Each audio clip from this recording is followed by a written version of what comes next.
Shalom saudara yang dikasihi Tuhan, selamat pagi, selamat datang kembali di our Sunday service this morning. Saya percaya dengan semua hal yang terjadi dalam kehidupan kita, itu adalah kesempatan untuk kita sungguh-sungguh mencari Tuhan.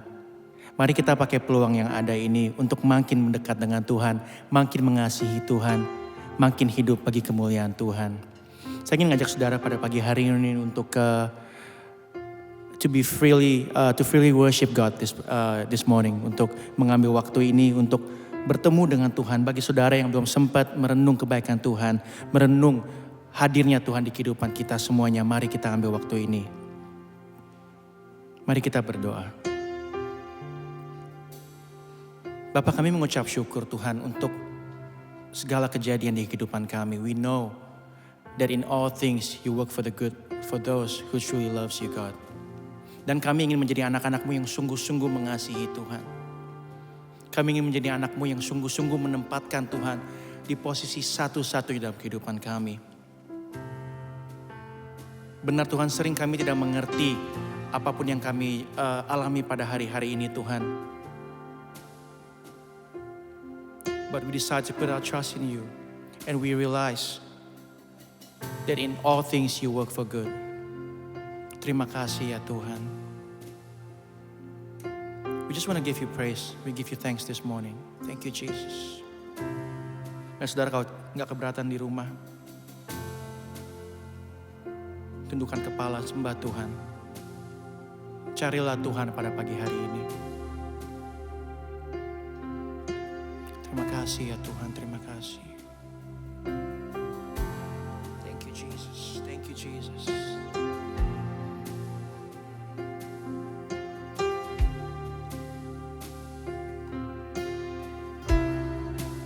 We give You praise. In the midst of the storm, we will give You praise. We will lift our eyes to You, to seek You above all, to seek You above all.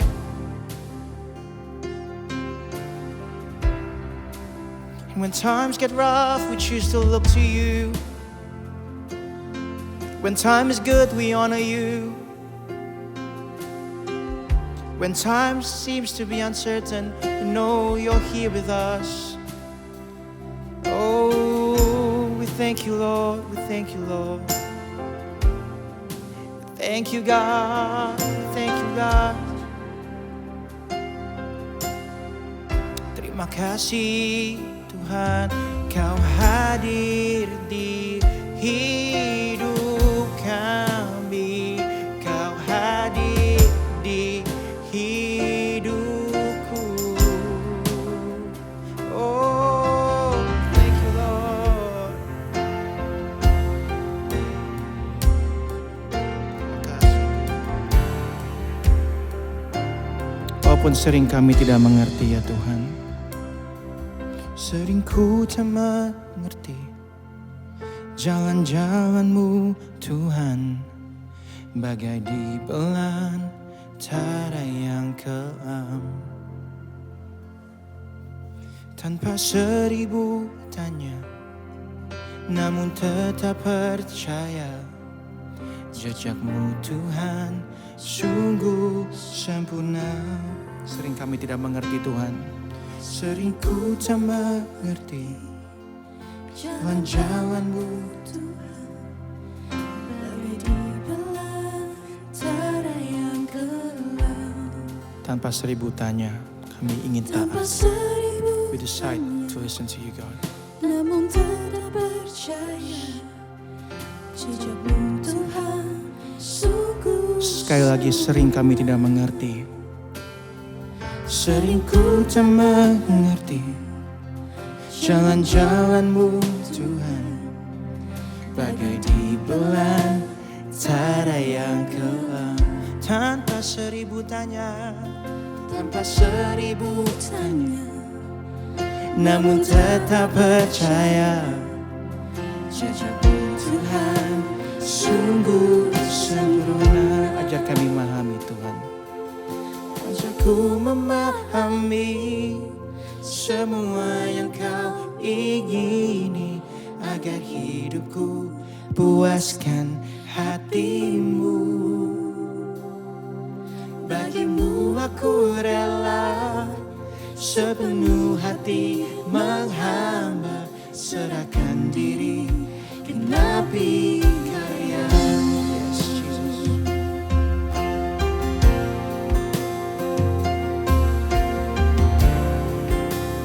Genapi karyamu, kami percaya.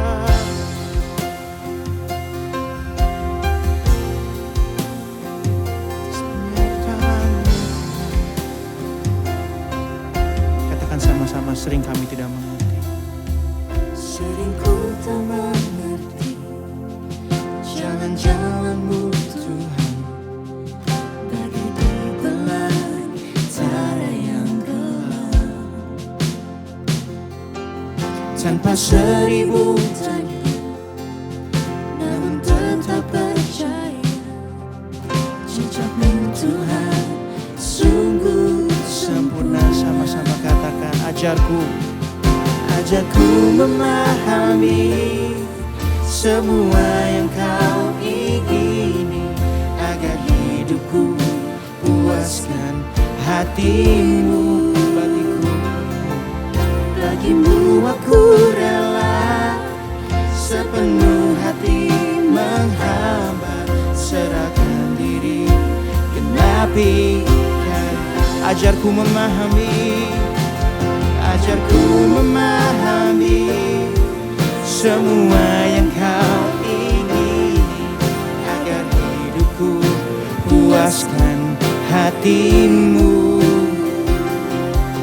Bagimu aku rela sepenuh hati menghamba, serahkan diri genapi karyamu. Mari kita sembah Tuhan.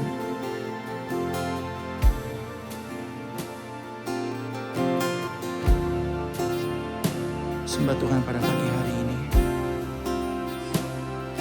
Katakan, ucapkan syukurmu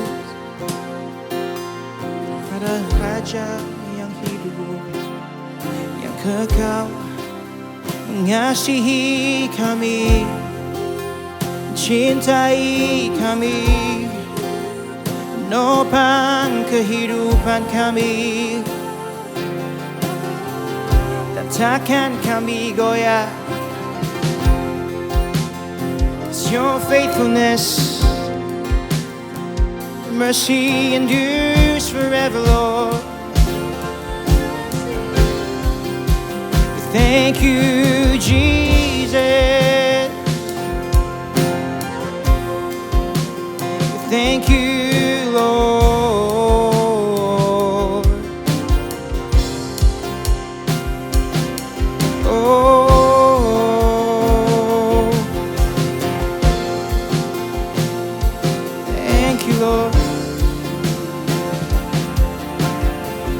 Ajar kami memahami, ajarku memahami semua yang kau ingini, agar hidupku puaskan hatimu.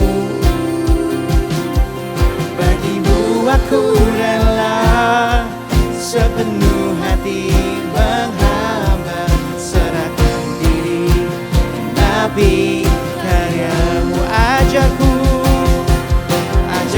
memahami semua yang kau ingini, agar hidupku puaskan hatimu. Bagimu aku rela sepenuh hati menghamba, serahkan diri genapi karyamu. Bagimu kami rela Tuhan, bagimu aku rela sepenuh hati menghamba, serahkan diri genapi karyamu.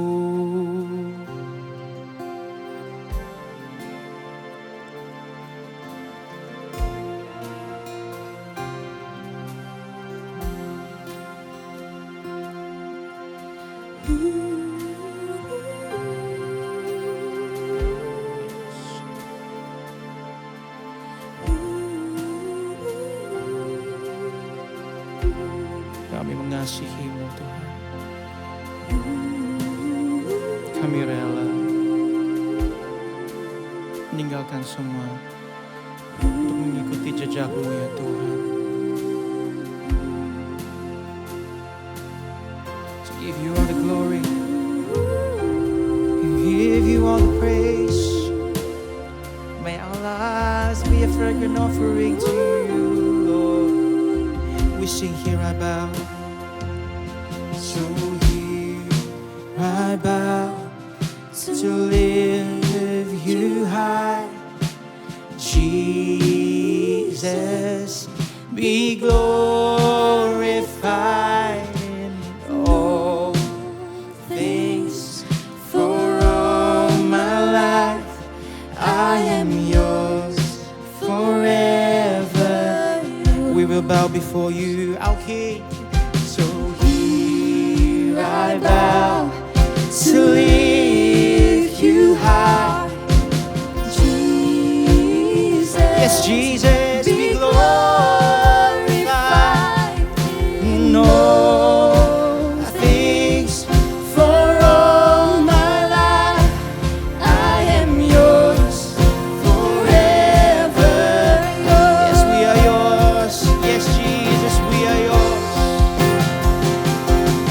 Right here and now, be lifted high.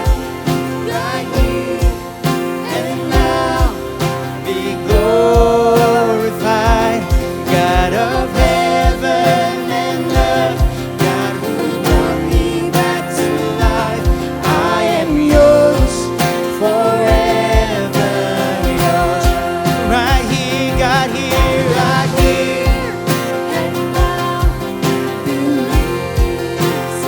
Be lifted up, oh, and now be glorified. God of heaven and earth, God who brought me back to life. I am Yours forever. Yours. Yes, we are. Yes, we are Yours. So here to lift You high, Jesus, be glorified in all things. For all my life I am Yours forever. Yours.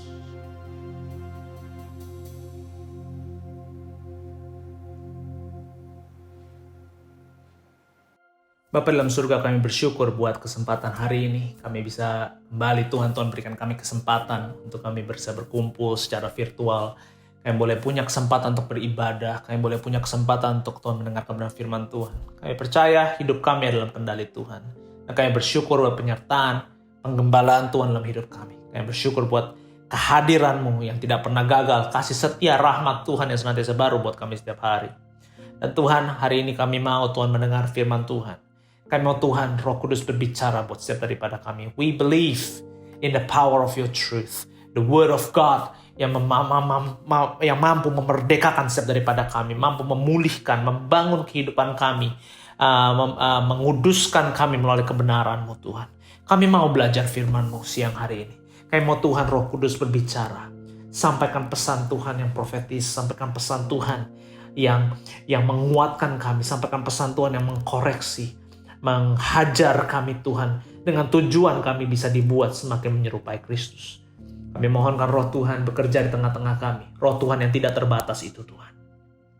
Pakai setiap daripada kami, pakai hamba-Mu Tuhan untuk menyampaikan benar firman-Mu dengan secara lugas, efisien Tuhan.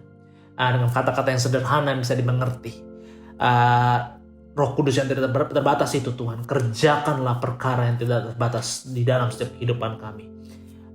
Sentuh kehidupan kami sampai kedalaman hati, jiwa, dan roh kami Tuhan. Kami mau belajar dibentuk, dimurnikan, menjadi anak-anak Tuhan, menjadi anak-anak-Mu Tuhan yang berkenan di hadapan-Mu.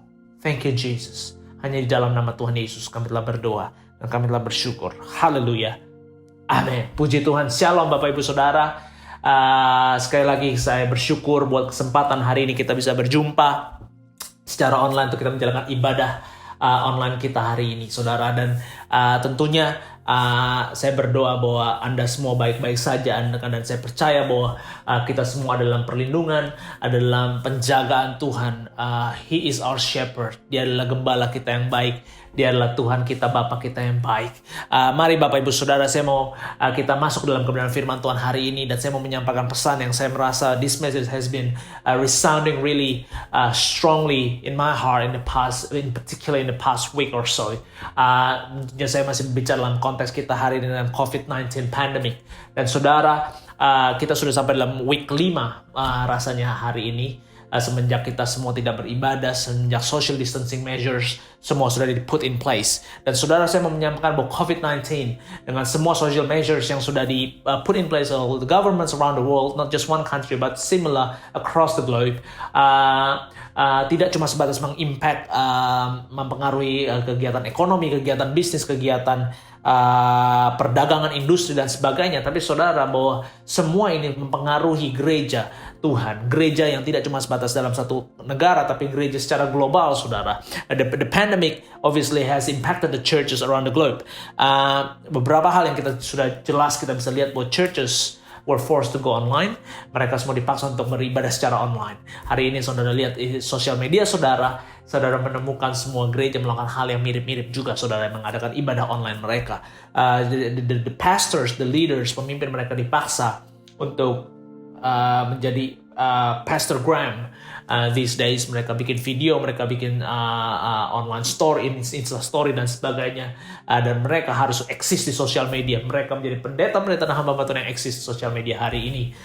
Dan juga churches and the leaders were forced to make sense of everything that's happened, and were forced to try to give that sort of explanation to the congregation, obviously, but all the adjustments that they have done, dengan penyesuaian yang mereka sudah buat, saudara, dan dengan itu muncul terminologi atau muncul catchphrases, kalau saya sebut mungkin lebih tepat, dengan semua perubahan-perubahan ini. Misalnya yang saya catat di sini adalah banyak tag yang muncul, adalah "We bring church to your home."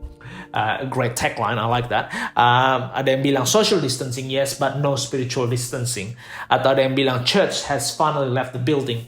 Gereja telah meninggalkan gedung, saudara, ya. Dan banyak juga obviously hamba Tuhan yang bicara tentang message of hope, message of untuk menguatkan, meneguhkan, untuk kita tidak khawatir menghadapi masa-masa ini, which is fine, perfectly fine. Tapi kita harus akui dengan semua yang kita jalani ini, the reality is it is far from being ideal of us being a church. Tidak bisa kita pungkiri, saudara, bahwa segala macam penyesuaian yang kita buat itu masih jauh dari kata efektif atau ideal. Gereja pada dasarnya eklesia adalah pertemuan, perkumpulan. Gereja mula-mula sangat bergerak dalam sebuah hidup komunal. Mereka bergerak, berkumpul, bersekutu bersama, berdoa bersama, menyembah Tuhan bersama, belajar firman Tuhan bersama. Itu sangat jelas. Walaupun saat dikatakan when church has left the building, gereja meninggalkan gedung, memang sejak awal tidak pernah gereja didesain untuk di dalam gedung, saudara, karena gereja adalah bicara pribadi saya dan saudara. Jadi, saudara, banyak hal-hal dengan semua social distancing measures that have been put in place, banyak pertanyaan yang tidak terjawab, banyak kendala yang tidak tertemukan solusinya, banyak lubang-lubang yang tidak tertambal, saudara. Tapi saya percaya, walaupun dengan semua tantangan yang kita hadapi, I believe this, that the pandemic has delivered its best in revealing the true condition of the churches and the believers. Bahwa pandemi ini Tuhan pakai untuk sungguh-sungguh menyatakan secara gamblang sesungguhnya kualitas gereja dan jemaatnya. Dan saya bilang dengan kualitas, saya bicara tentang their spirituality, their maturity, their perseverance, their faith, their grit, their spiritual grit in God, dan ini terekspos. Dan saya percaya bahwa COVID-19 adalah dalam kendali Tuhan. Semua yang terjadi ada dalam kendali Tuhan, dan Tuhan pakai pandemi ini untuk sesungguhnya untuk memurnikan gerejanya. Dia pakai untuk menyatakan, mengekspos gerejanya, mengekspos jemaat, mengekspos orang-orang percaya. Tujuannya untuk dimurnikan, untuk dikuduskan, untuk diluruskan. masuk ke dalam rancangan Tuhan yang sempurna buat mereka, saudara. And I believe that everything falls within God's control. And I believe God is refining His churches today. Dan saudara, semua perubahan yang terjadi dalam gereja, it happened really fast. We ourselves had to switch online probably in a matter of days back then when we did our first service probably about 5 weeks ago. Semua itu terjadi secara cepat dan cukup disruptif karena kita dipaksa berubah hanya karena situasi yang terjadi. Dan saya mencoba mencatatkan beberapa observasi yang saya temukan, saudara, dengan semua gereja sekarang berubah menjadi online dan sebagainya. Saya temukan ada 3 hal observasi. Sebelum saya masuk ke dalam, saya bukakan ayat buat saudara, saya mau menyampaikan 3 observasi ini yang hopefully it won't take too long. Yang pertama, observasi saya dengan gereja menjadi online adalah church hand-holding becomes more limited. Church hand-holding becomes more limited. Maksudnya apa? Dengan gereja harus menggandeng tangan saudara sebagai jemaat, itu menjadi sangat terbatas. Saudara, gereja seringkali dipandang sebagai tempat untuk belajar, is a place untuk kita belajar firman Tuhan, belajar kebenaran. Hamba Tuhan di sana dipakai untuk memaparkan, menggali benar firman Tuhan buat saudara. Gereja menjadi tempat untuk kita belajar tentang skill kehidupan, tentang kita mendapatkan counseling, kita mendapat arahan hidup. Jadi gereja adalah tempat belajar. Gereja seringkali ada yang menyebut sebagai sebuah kampus atau universitas atau sekolah orang percaya untuk mereka belajar tentang kebenaran firman Tuhan. Dan saudara, tentunya itu hal yang tepat. Tetapi saudara, saya mau mencoba membandingkan bagaimana seperti seorang student, seorang siswa yang seringkali bagaimana seorang siswa memandang sekolah, how a student views school. Dan seringkali yang terjadi saat kita, ini sebenarnya cukup mirip dengan jemaat orang Kristen menganggap gereja sebagai tempat pembelajaran, tempat belajar. The implied notion yang seringkali terjadi adalah the learning process takes place through a formal attendance, bahwa proses pembelajaran terjadi saat kita sesungguhnya formal secara fisik di sana, hadir untuk menghadiri proses pembelajaran. Dan saudara, sayangnya adalah konotasinya atau notionnya adalah saat Anda hadir, Anda belajar. Dengan kata lain, saat ada school holiday, school break, term break, kita memandang bahwa I don't need to study karena kita sedang holiday, kita sedang break di sana. Ada libur di sana. Dan saudara, dengan gereja sekarang go online, saudara, sebenarnya ini sesuatu yang sangat mirip.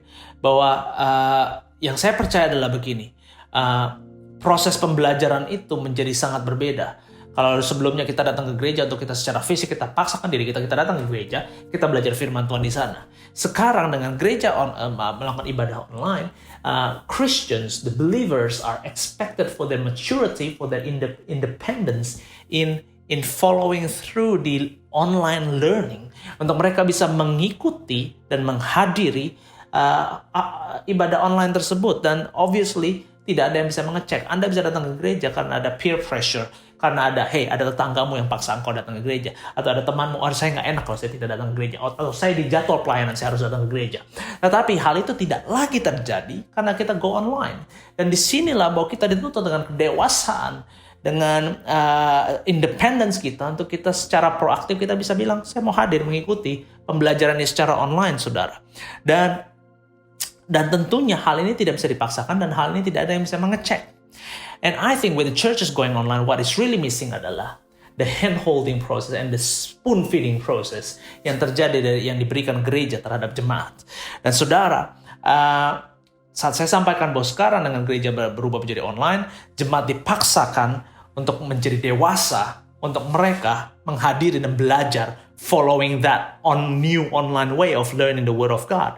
Even though I have to say a more important point to make here adalah bahwa sesungguhnya jemaat Tuhan, mereka mereka dituntut, expect for their independence, for their maturity, to really encounter the Word of God in their daily life. Without any mediator, mereka sesungguhnya diharapkan sebagai pengikut Kristus, Anda pasti mempunyai kecintaan terhadap firman Tuhan. Dan Anda harus menjumpai firman Tuhan setiap hari Anda. Anda harus menggali firman Tuhan itu setiap hari Anda. Walaupun seringkali kenyataan mungkin tidak seperti apa yang idealnya terjadi. Tetapi itu yang saya temukan, observasi pertama adalah dengan gereja berubah menjadi online, church hand holding becomes more limited. Tidak lagi Anda bisa expect bahwa gereja itu menaruhkan sendok dengan menyuapi Anda dengan kebenaran. Walaupun gereja sekarang memberikan itu secara online, tapi semua itu tergantung kepada keputusan Anda. You can decide not to join it. You can decide not to learn anything from it. You can decide just to sit around not doing anything. Dan itu adalah observasi saya yang pertama. Observasi yang kedua yang saya temukan adalah yang saya sebut dengan ini, church adrenaline pumping becomes more restricted. Church adrenaline pumping becomes more restricted. Maksudnya apa, saudara? Gereja seringkali menjadi tempat di mana umat percaya, orang Kristen, orang percaya, atau orang non-percaya yang hadir, indera rohani mereka dibangkitkan. Their spiritual awareness, their spiritual consciousness itu is being aroused or is being touched, is being nudged untuk kita menyadari keberadaan spiritualitas kita. Dan di sanalah kita di touch, dijamah untuk kita bertobat, untuk kita menyesal, menyadari kelemahan, menyadari kesalahan kita, kegagalan kita. Kita didorong, kita dibangkitkan untuk kita terbangun dari tidur rohani kita, untuk kita menyadari, oh ternyata saya punya pencipta yang nanti saya akan pulang dan berjumpa kembali dengannya. Kita di gereja dibangun tentunya untuk menyadarkan kerohanian seseorang. Dan saudara, the modern settings of the church these days adalah allowing that to happen, menunjang ke arah sana. Maksudnya apa? Dengan gereja hari ini dibangun dengan professional worship band. Mereka mempunyai pembicara yang menarik, yang kreatif, yang cerdas, yang well spoken, good public speaker. Mereka mempunyai media yang baik, lighting yang baik. Sesungguhnya mengarahkan ke sana. They are becoming critical tools untuk menunjang jemaat Tuhan untuk mengalami that spiritual awakening moment. Dan saudara, dengan gereja going online, sesungguhnya of course you bigger churches atau punya fasilitas itu, Anda bisa utilize more compared to those churches who have none at all. Tetapi hanya bisa dipergunakan to some extent. Dan tentunya kita harus akui bahwa bobotnya akan berbeda saat Anda bandingkan semua fasilitas ini digunakan dalam konteks ibadah online dengan Anda bandingkan saat Anda live environment di sana. It's different. Bobotnya, daya tendangannya akan berbeda. Sebuah analogi yang sederhana. Anda mendengarkan sebuah lagu yang sama dalam setting live recording yang sama, Anda dengarkan di kuping Anda bisa merasakan, oh ya, semangatnya Anda bisa terasa. Tapi bobotnya akan berbeda kalau Anda sesungguhnya secara fisik Anda hadir dalam konser tersebut, ditemani dengan puluhan ribu orang di sekeliling Anda, menyanyikan lagu yang sama, mereka melompat, mereka pakai lighting, mereka pakai semua yang mereka bisa celebrate, membuat itu semakin merry, saudara. Tentu bobotnya akan berbeda. Anda akan terkejut dengan orang datang ke konser, mereka bisa berteriak-teriak, pulang konser suara mereka habis. Dan Anda tidak akan mendapati itu. Dan Anda tidak akan mendapati orang suaranya habis karena mereka mendengarkan lagu kesukaan mereka di telinga mereka melalui earphone mereka. Jadi bobotnya akan berbeda. Dan saudara, then this noticeable decline in this yang saya sebut dengan spiritual adrenaline pumping. Semua tool-tool tersebut bisa mempump adrenalin rohani saudara, terbangun adrenalin rohani saudara. Karena dan ini dirasakan juga bukan oleh jemaat saja sebetulnya sebagai audience, tanda kutip ya saudara, tapi juga dirasakan oleh para pelayan Tuhan yang adalah tanda kutip pemeran utama di sana. Akan ada berbeda, pasti akan ada penyesuaian, dibutuhkan penyesuaian untuk worship leader memimpin pujian tanpa ada jemaat di sana yang mungkin saat mereka bisa lihat, mereka ada jemaat yang mengangkat tangan, ada jemaat yang menangis menetesan air mata, ada jemaat yang tersentuh melalui pujian penyembahan yang Anda bawakan. Atau para pembicara akan sangat berbeda. Anda berbicara di depan jemaat ratusan, yang Anda bisa lihat ada orang-orang yang sangat tertegun mendengar Anda berbicara, dengan Anda berbicara di depan kamera saja. It's different, and it requires that sort of adjustment, saudara. Dan kita dengan gereja menjadi online, sebenarnya kita semua sedang dipaksakan. We are being forced to evaluate ourselves in honesty and integrity. Sesungguhnya bahwa apakah kita selama ini spiritual adrenalin kita itu di pump dengan semua alat-alat ini. musik kah, lighting kah, pembicara kah, pemimpin pujian kah, semua alat Anda dipump oleh semua alat-alat ini, atau Anda sebetulnya Anda dipump oleh Tuhan, Anda dibuat excited dengan Tuhan. Apakah kita merasa selama ini kita men-treat gereja itu sebagai tempat untuk istilahnya saat Anda datang ke gereja Anda merasa for the church to make you feel better about yourselves, kan dengan ada tulisan Anda merasa high secara spiritual, Anda datang patah semangat, Anda menjadi semangat. Anda datang merasa gagal, Anda merasa pulang dari ibadah, Anda merasa sukses. Apakah Anda merasa bahwa church is a place to make you feel better about yourself, atau you are really allowing God to make you more truth conscious, membuat Anda semakin menyadari akan kebenaran? Dan apakah kita dengan gereja sekarang menjadi online, kita harus menyelidiki hati kita, apakah kita selama ini menjadikan gereja sebagai a weekly spiritual recharging station? Bisa dapatkan maksud saya bahwa istilahnya Anda lemah hati, Anda datang ke gereja, Anda menjadi semangat, Anda pulang, Anda high. Pulang kembali menjadi seperti orang yang dulu, hari Minggu Anda kembali datang, minta dosis yang sama, dipuaskan kembali, dibuat high kembali oleh kebenaran firman Tuhan, dibuat high kembali dengan praise and worship-nya, pulang tidak lagi kembali lagi ke orang-orang yang sama, dan hal itu terjadi berulang kali. Apakah kita merasa kita seperti men-treat gereja itu sebagai seperti Anda orang yang drug, saudara, Anda seperti ngobat, memberikan Anda suntikan-suntikan that sort of punch yang membuat Anda spiritually awake, spiritually high? Are you going to church for that experience, atau are we really encountering God, His presence as your hiding place that you have to go to on your daily basis? Dan disinilah I believe what this pandemic will reveal. Dan observasi saya yang ketiga adalah yang saya sebutkan ini, bahwa church source of attractiveness becomes more transparent. Bahwa the source of attractiveness becomes more transparent, menjadi lebih transparansi. Saudara, gereja hari-hari ini akan mempunyai, tanda kutip ya saudara, barang jualan mereka, their unique selling point. Mereka akan menjual sesuatu yang unik, yang istilahnya ini gua banget, ini gereja kita banget. Dan tentunya dengan kayak gitu mereka menarik jemaat-jemaat yang masuk dalam kategori barang jualan mereka. Dan saudara, sebetulnya tidak 100% salah dengan konsep ini, karena setiap gereja sebetulnya punya DNA juga saudara. Tapi istilahnya begini, banyak gereja yang istilahnya menggunakan ini dengan cara yang salah. Bahwa banyak gereja menggunakan tanda kutip barang jualan yang istilahnya it's not God-centric anymore, it's not gospel-centric anymore.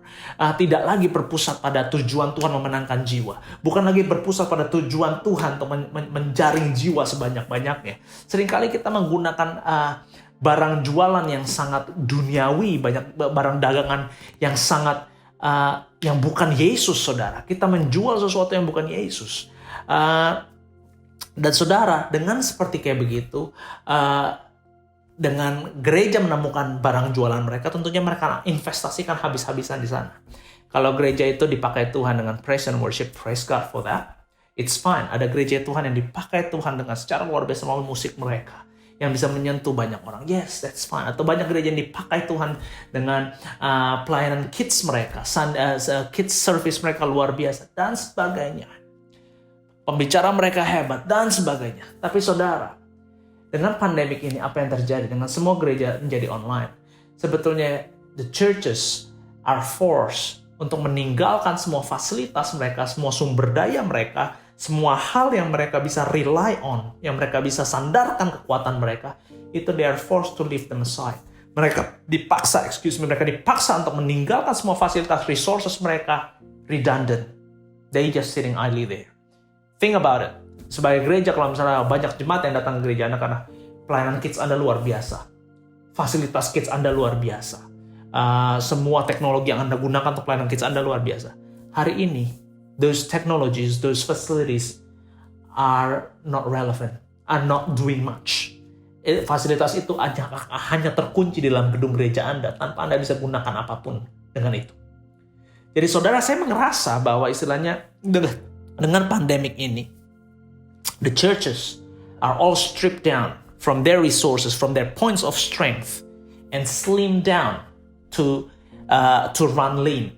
Mereka seperti dirampingkan oleh Tuhan. Jadi kalau Anda melihat banyak gereja hari-hari ini dengan gereja online semuanya, ya tentu ada beberapa perbedaan level, tetapi Anda akan menemukan bahwa kira-kira mirip semua.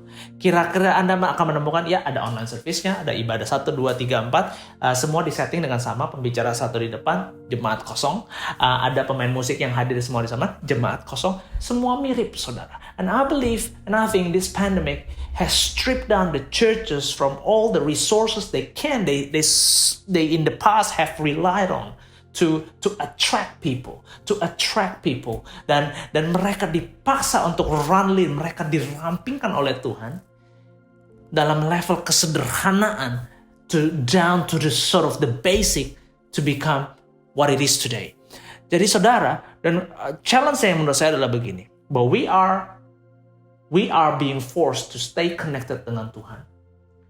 Walaupun gereja kita ditelanjangi oleh Tuhan, dirampingkan oleh Tuhan, dan kita dipaksa tetap ter-attach dan ter-attract dengan Tuhan tanpa kita bisa mengakses the attracting points of the church, tanpa kita bisa mengakses hal-hal yang menarik dari gereja tersebut. Dan kita dipaksa hari ini untuk kita menyelidiki hati kita sesungguhnya. Apakah selama ini kita ke gereja, we as the church goers, apakah kita sesungguhnya ter-attract, kita tertarik dengan fasilitas gereja tersebut, dengan service offering gereja tersebut? Apakah kita ter-attach dengan pelayanan, barang jualan yang gereja itu jual buat saudara? Atau apakah kita sesungguhnya ter-attract dengan pribadi Yesus? Kita harus menyelidiki hati kita hari ini. Apakah kita selama ini dalam gereja hanya kita terbuai oleh keindahan dan kenyamanan fasilitas gereja tersebut yang membuat Anda terpenuhi kebutuhannya?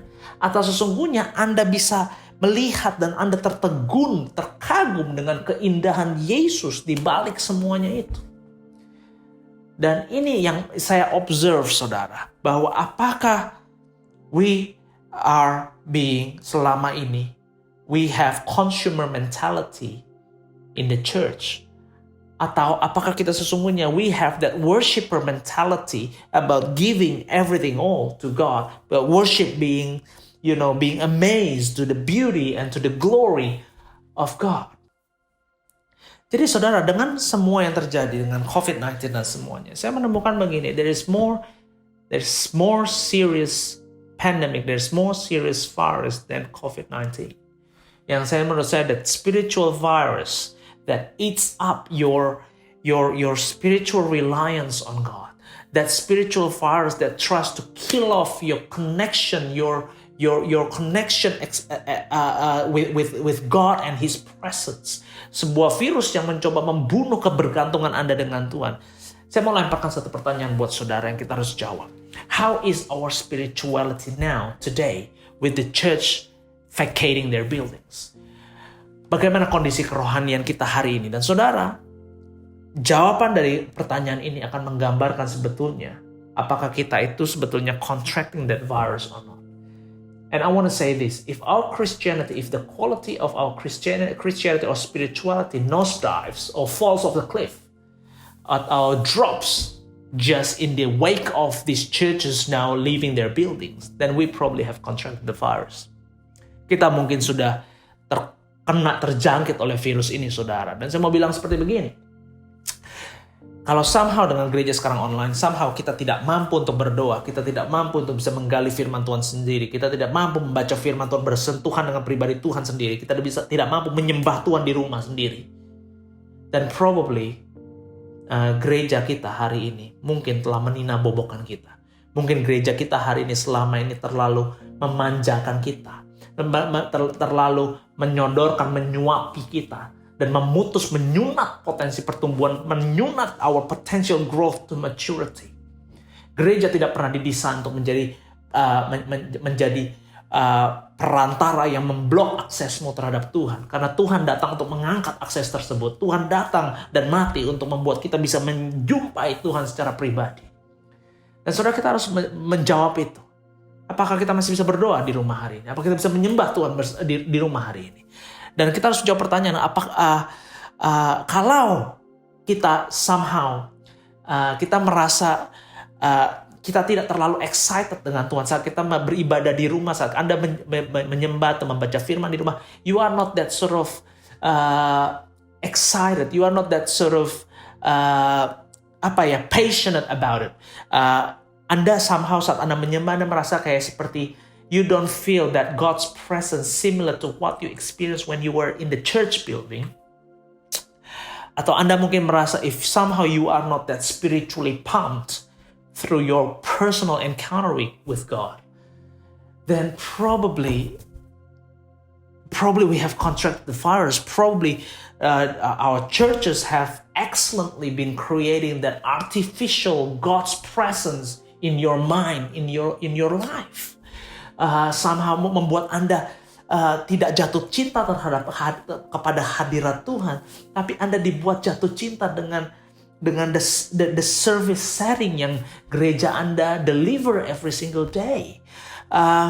Mungkin kalau kita merasa seperti itu, mungkin gereja kita mungkin sudah menjadi imam zaman modern ini untuk membuat kita terhalang akses dengan Tuhan.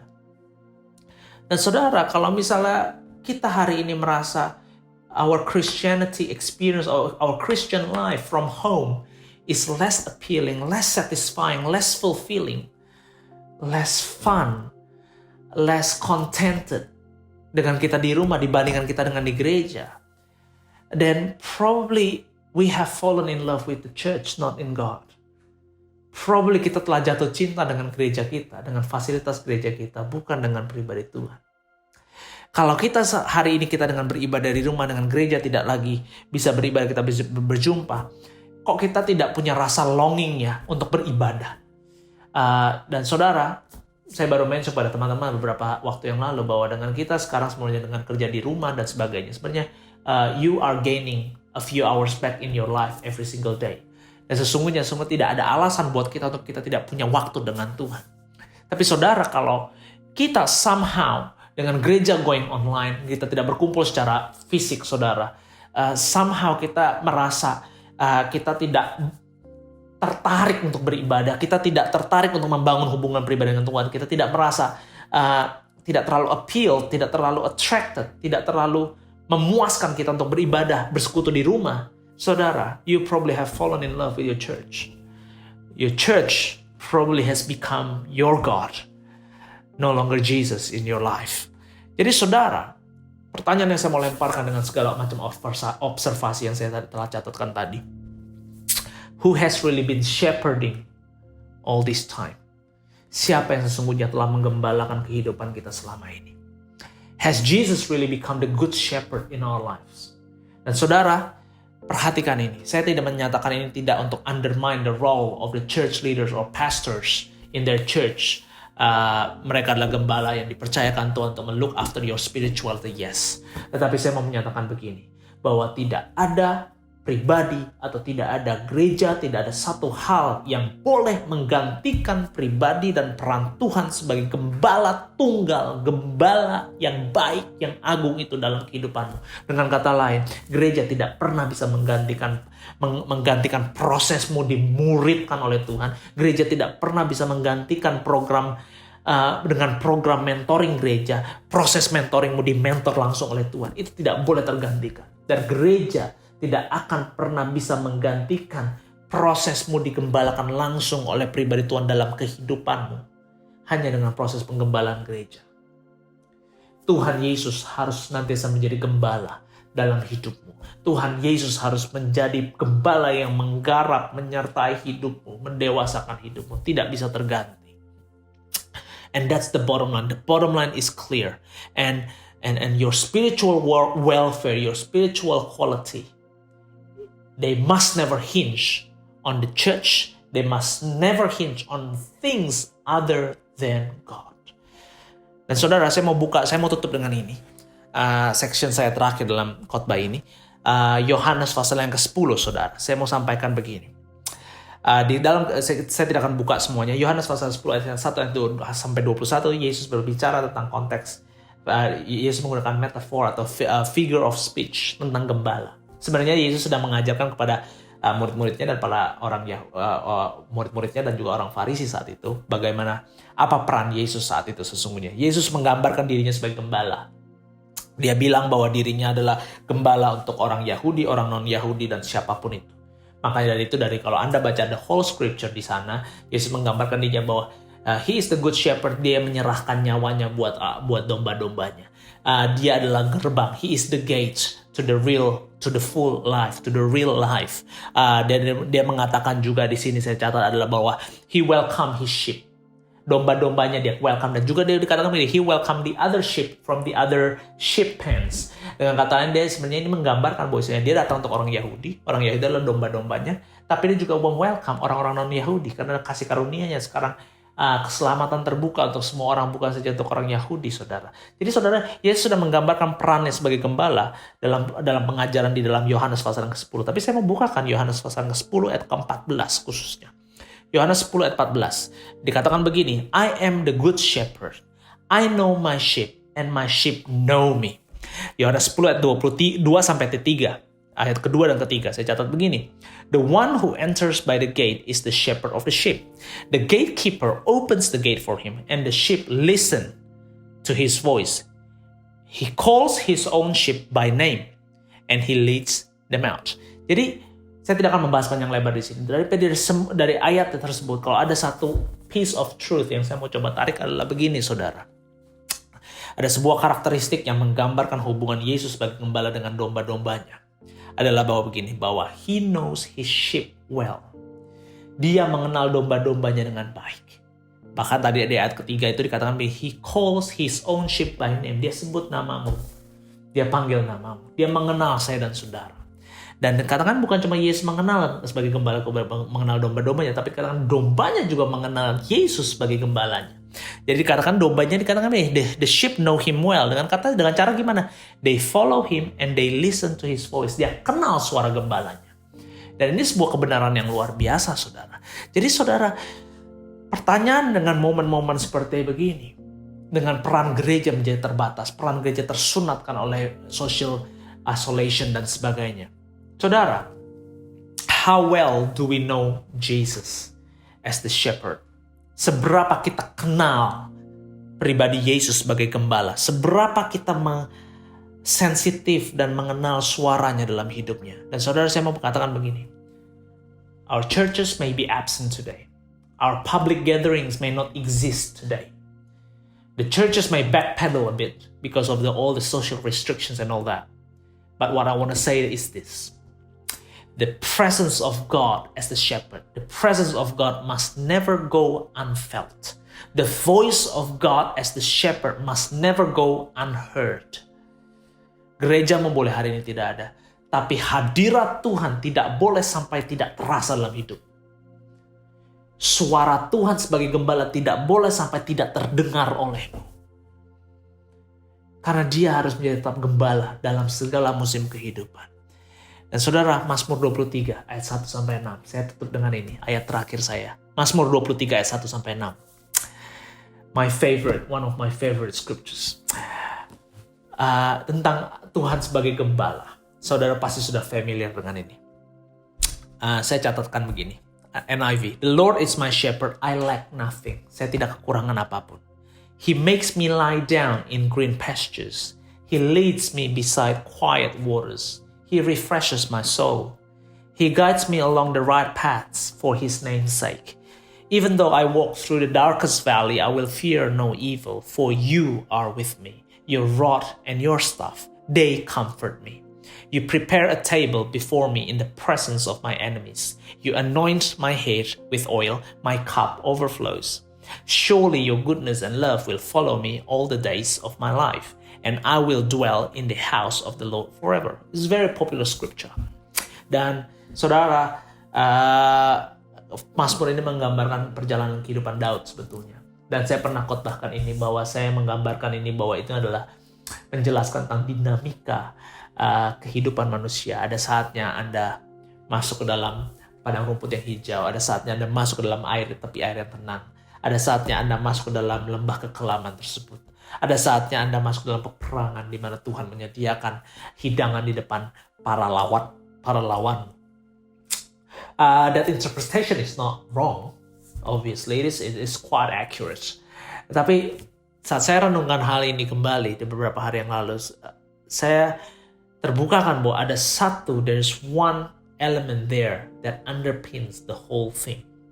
That sort of becomes benang merah yang mengikat semua hal tersebut menjadi satu kesatuan.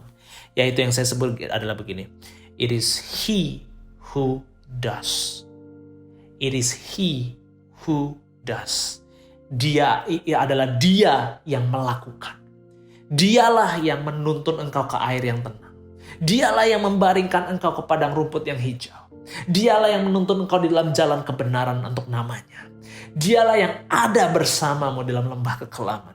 Dialah yang hadir yang menghiburmu dengan gada dan tongkatmu di dalam lembah kekelaman. Dialah yang menyediakan hidangan di saat engkau dalam pertempuran di hadapan para lawanmu. Kebajikan dan kemurahannya lah yang menuntun engkau sepanjang umur hidup. Dan dialah yang akan bersamamu, tinggal bersamamu di dalam rumahnya selamanya saat hidup telah berakhir. It is He who does. Dan menurut saya, ini menggambarkan sebuah kebenaran yang luar biasa dalam seluruh kehidupanmu. Saat engkau menjadikan Dia sebagai gembala, Dia adalah Tuhan, Dia adalah pribadi yang hadir dan mengerjakan segala hal dalam hidup.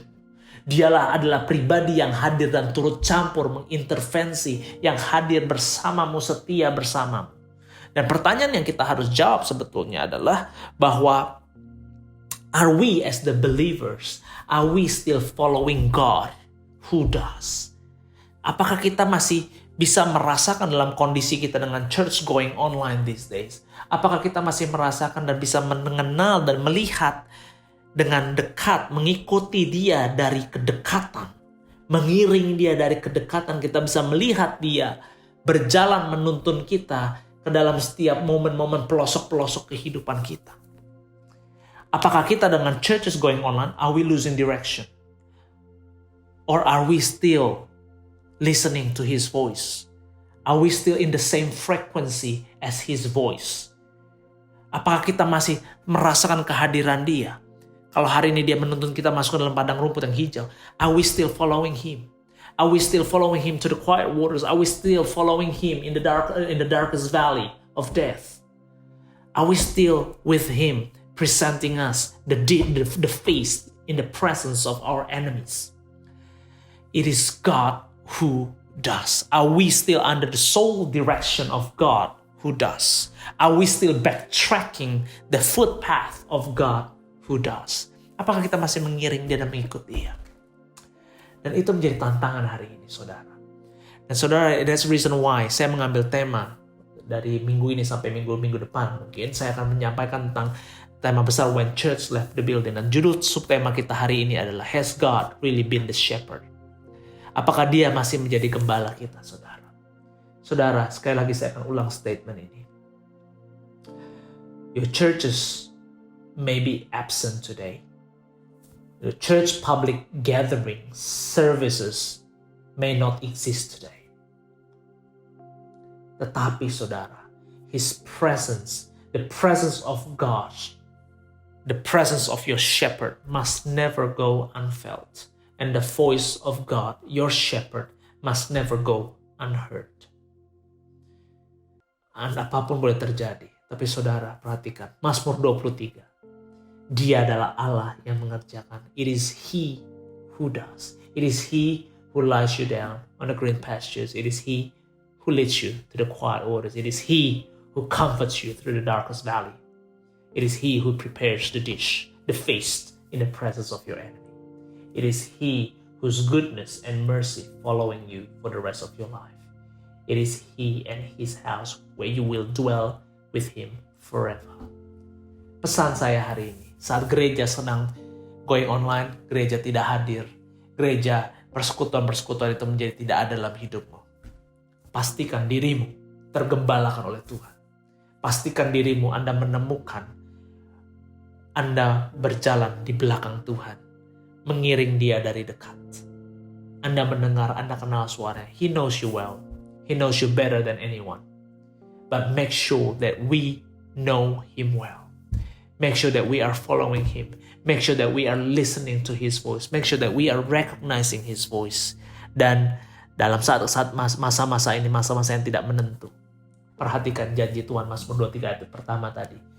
The Lord is my shepherd. In him I lack nothing. Dia adalah gembalaku, takkan kekurangan aku. Dengan kata lain, when you have Christ, you are fully satisfied with him. Dengan apapun yang terjadi, gereja boleh tidak ada. Gereja boleh menjadi online, tidak ada public gathering. Tidak ada lagi persekutuan itu. Tapi tidak ada yang bisa menggantikan atau tidak ada yang bisa mencuri persekutuanmu dengan Tuhan. Tidak ada yang bisa mencuri kedekatanmu dengan Tuhan. Tidak ada yang bisa mencuri keintimanmu dengan Tuhan. Saya berdoa, kita semua gereja sangat terbatas gerakannya hari ini. Very restricted. Tapi I believe it is God who does. It is God who does exceed all the restriction that is currently in place.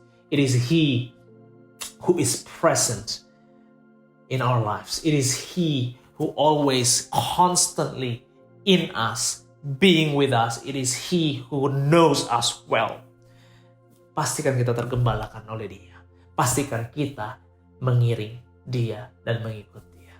Haleluya, amin. Mari tutup mata saudara, kita datang kepada Tuhan dalam doa. Bapa, terima kasih buat hari ini, buat kebenaran firman-Mu. Yang percaya Tuhan, pesan ini pesan yang kuat dan tajam yang Tuhan berikan buat setiap daripada kami para gereja-Mu. Hamba-Mu berdoa pada pagi siang hari ini.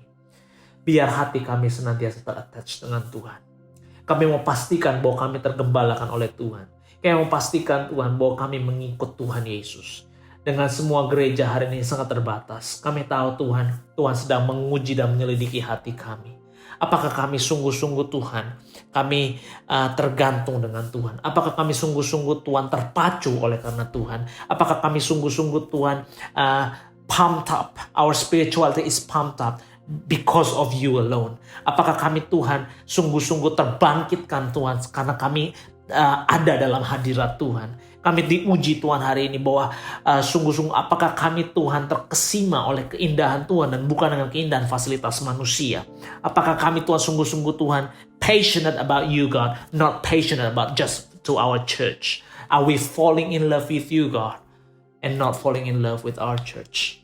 Dan Tuhan, hamba berdoa dari tempat ini Tuhan. Kami percaya Tuhan bahwa church may not be exist today. Our gatherings may be absent today. But I believe that your presence as our God, as our shepherd must never go unfelt. And your voice as our shepherd must never go unheard. Thank you Jesus. I bless you God. Dan hamba serahkan setiap jemaatmu dalam tanganmu. Hamba berdoa, Tuhan kau menjadi gembala mereka. Seperti engkau menjadi gembala hambamu. Karena di dalam-Mu sebagai gembala kami tidak akan kekurangan. Takkan kekurangan aku. In you we lack nothing. In you we have everything that we need. Thank you Jesus. Hamba serahkan setiap jemaat-Mu dalam tangan-Mu, gereja-Mu dalam tangan-Mu. Kami puas, we are satisfied, we are happy, we are fulfilled, we are full God. In you and you alone. It is you who does all things in our life. Amin. Puji Tuhan. Saudara, saya berdoa setiap kebenaran firman Tuhan yang disampaikan memberkati kehidupanmu dan kehidupan saya. Kita terus berjalan sebagai domba Tuhan yang mengenal Dia, mengenal suaranya, dan biar Dia menggembalakan kita melalui masa-masa ini. Saat Dia menggembalakan kita, saat Dia hadir dalam kehidupan kita, tidak masalah momen apa yang kita hadapi bisa menjadi it may be the green pastures, the quiet waters, it may be the darkest valley, it could be the battlefield, but it is He who does, it is He who is present in our lives. Good morning City Gate. Selamat pagi Bapak Ibu Saudara, teman-teman sekalian yang terkasih di dalam Tuhan. Kita bersama-sama kembali dalam online service pada hari ini. Bersyukur sekali saya masih bisa bersama-sama saudara. Saya senang sekali bahwa saya menemukan saudara sehat-sehat saja. Saya menemukan saudara masih bisa menerima siraman firman Tuhan pada hari ini. Saya hanya akan menyampaikan beberapa pengumuman pada hari ini, tapi yang saya mau sampaikan supaya Bapak Ibu Saudara, teman-teman sekalian bisa terus memantau berita, bisa terus stay tune sama berita-berita tentang COVID-19 yang update-update berita yang pemerintahan New South Wales bagikan. Buat di Citygate sendiri, hari Selasa akan ada pendalaman Alkitab bersama Pastor Christopher Tapiheru yang akan dipandu oleh Pastor Wigan. Jadi make sure kita semua untuk bisa tergabung, bisa stay tune di Instagram Citygate hari Selasa jam 7 malam. Supaya jangan lupa juga follow Instagram Citygate supaya tidak ketinggalan berita-berita yang terupdate tentang Citygate. Hal kedua yang mau saya sampaikan, beberapa minggu lalu kita sudah menyampaikan inisiatif kita untuk mengumpulkan dana yang ditujukan untuk membantu saudara-saudara kita, jemaat-jemaat Citygate yang terimpact oleh financial distress untuk COVID-19 ini. Sampai hari ini kita berhasil untuk mengumpulkan di angka $3.990. Tapi saya masih mau terus ajak siapapun yang tergerak, siapapun yang diberikan tanggung jawab oleh Tuhan, di mana Tuhan memberikan kesempatan untuk bisa mengumpulkan lebih di dalam lumbung-lumbungnya, untuk terus mengextend, membantu saudara-saudara kita untuk jemaat Citygate maupun yang di luar sana.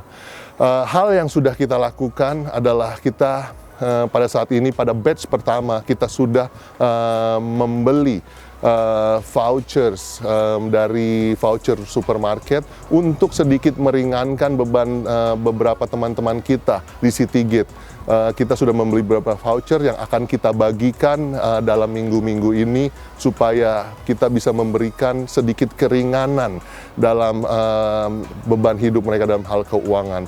Dalam batch kedua masih kita rencanakan untuk kita akan bisa membantu juga siapa yang lebih membutuhkan bantuan dari dana tersebut. Tapi saya masih akan terus ajak, saya akan terus undang juga buat saudara-saudara yang mengalami kesulitan finansial karena COVID-19 ini, untuk juga bisa menghubungi sekretariat gereja ataupun nomor Pastor Frankie pribadi maupun nomor saya pribadi. Saya mau encourage saudara, jangan ragu-ragu untuk datangi kami. Oke? Sampai jumpa minggu depan. Saya harap kita tidak hanya beribadah di dalam online service, tapi dalam hidup kita sepanjang minggu kita beribadah kepada Tuhan, kita mencari isi hati Tuhan untuk dunia ini. Thank you semua.